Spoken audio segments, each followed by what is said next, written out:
Montreal, 2003, 2002, 2003. Yeah, a long time ago. Long time ago.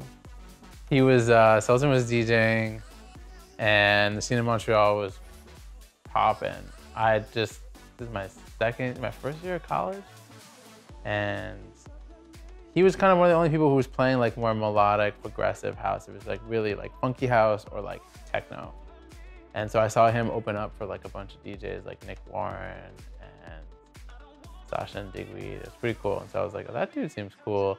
And so he was opening up for Max Graham at the small club. And I went and gave him a CD of the stuff I was working on.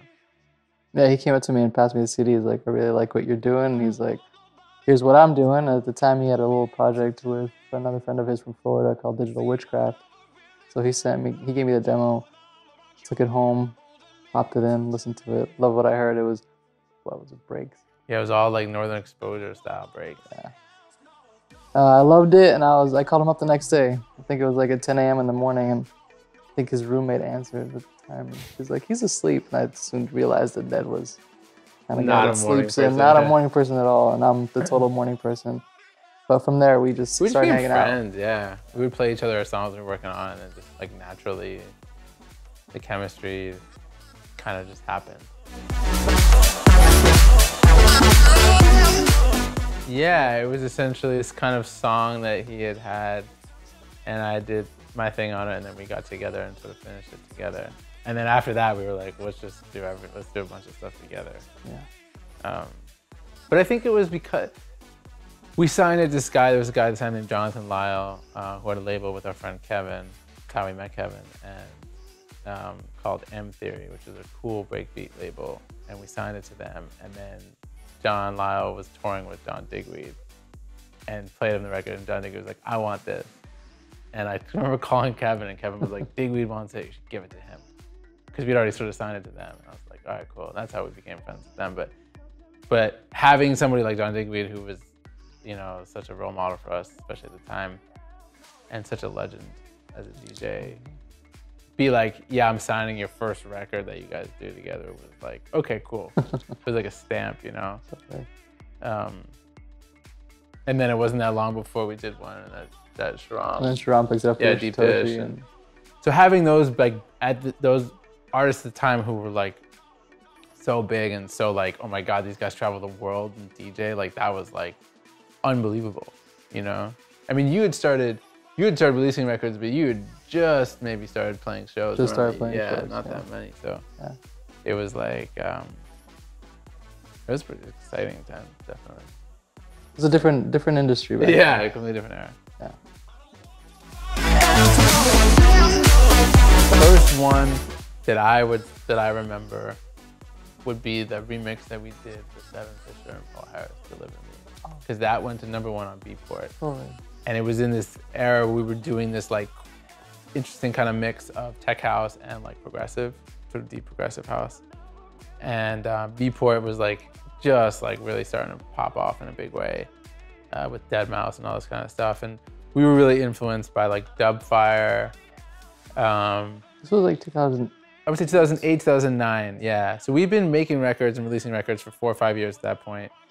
We had stuff featured on compilations. You know, we had stuff where it was like cool. We never had anything where it was like, you know, at that point when you had a #1 on Beatport, it meant that everybody was playing your record. And so when we had the #1 on Beatport, it was like, oh cool, everyone's playing this record. And that was just one of like 20 records that we had done in that style at the time. And we were just kind of in a groove. That one for me was kind of a... Mm-hmm. That's also when we decided to join studios and build a studio together. Yeah, but a year before that, we had really put our efforts. So we were kind of like, okay, this is working. We love working with each other. Yeah, but then like I think that era kind of ended. Mm-hmm. Or it didn't end. It sort of transitioned into sort of the EDM era or whatever, you know, the 2011 kind of era, 2012. In 2012, we put out a song called Walls, which I think was our sort of entry into this sort of more big room pop kind of melodic sound that we became known for a while. And it was the final letting go of that other sort of style. So that was sort of like round 2. And people still come up to us at shows being like, this is the song that got me into EDM, you know? And so I think that was a pretty seminal song for us. Yeah, it Tiesto really signed it, and it was like a... It was awesome. Yeah, it was cool. It was a special song too for us.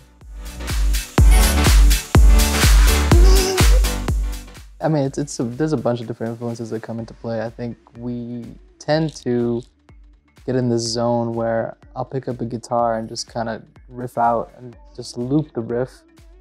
Because of my, you know, playing in rock bands, I was a rhythm guitarist. And so a lot of it was just getting into this zone of playing a loop while we were writing songs for the rock bands. So in the same way with Ned, because he's so amazing at playing keyboards and playing chords, I'll just loop on a riff. Or I'll do a bunch of riffs and he'll be like, I like that. And I'll stick on the riff and then he'll get on the keyboard and start playing chords around it. And then we'll start building a whole, you know, song around it and put down the parts. Yeah, you always have really cool rhythm. Very good sense of rhythm, like the Middle Eastern. Just like there's always like a cool, never flat, which makes it easy for me because I just need to go play chords around it. I don't need to worry about it. But yeah, it's just about the emotion. I think when we first started making records, it was really like us jamming for like a long period of time. And I think now we've sort of whittled it down to a little bit more of a... It's like, okay, this works, this doesn't work. Yeah, we don't need to waste time, you know? Yeah. And just really feel like, okay, cool, this is sort of the energy that we're looking for. Like sometimes we'll hear something and be like, oh my God, I want to make a record like this. You know, that happens. Yeah, a lot of times, especially I think nowadays, since we moved to LA, driving is such an integral part of our life that in the morning, whenever we're just driving around listening to music all the time, whether we're listening to, you know, Sirius XM, or we're listening to Spotify, or listening to New Music Friday, or listening to anything, even oldies. So we'll come into the studio and be like, oh my God, I heard this awesome song. Or you'll be like, remember this song that we used to hear? And so yeah, that starts a lot of inspiration. Yeah, sometimes just like the feeling you have from a record. I remember when that first Mike Snow album came out, I was like obsessed with that album. Yeah. And there's like all these like different parts of that album that I swear we put in all of our music. I mean, such a different context, but it's like the piano, like the way that they had the stuff sidechained. You know, it was just like really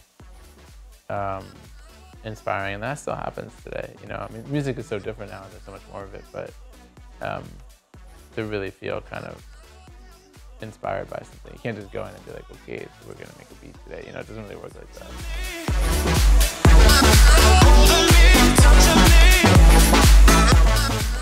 This was an awesome experience, actually. Yeah, to be honest, we were kind of nervous getting into this in the beginning. It was kind of like, how are we gonna rebuild or start a whole track from scratch?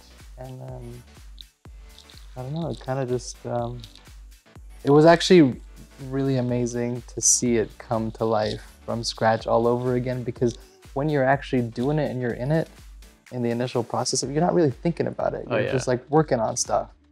And then now to actually think, oh my God, well, we thought about this first and then we went to this. And it's not like a process that you think about, it just happens. And it was cool to actually see the steps that we actually did take to get there.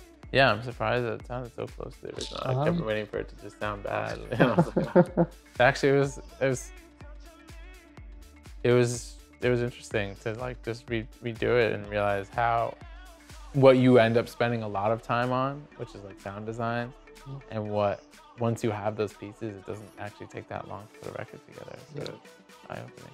Because in my mind, a record from start to finish takes forever. You know, it's like a fucking odyssey. It is. I mean, you think it is. Yeah, but maybe it's not that much of an odyssey. You gotta think, we've been doing this for what, over 10 years now, so it's, you know, it comes naturally in certain ways. But it's like therapy or something. It's almost like if you're starting off, you could be in therapy for like years to come to like one realization, you know, and you could have a conversation with someone in 5 minutes, explain to them what it took you 10 years to realize. It's kind of like that with a song. It takes you a long time to get to the finished product, but when you go backwards, you're like, yeah, we did this, this, this, and this, and like 2 hours later, it's like, song's done. It's like, yeah, it doesn't exactly work like that. Yeah. It actually makes me want to create a little bit differently now, in a weird way. What do you mean? Like not spend so much time on certain things, because I was like, we can hone into things a lot faster than we actually thought we did. So it's a really interesting the process. It's like analyzing yourself doing stuff. Yeah. So.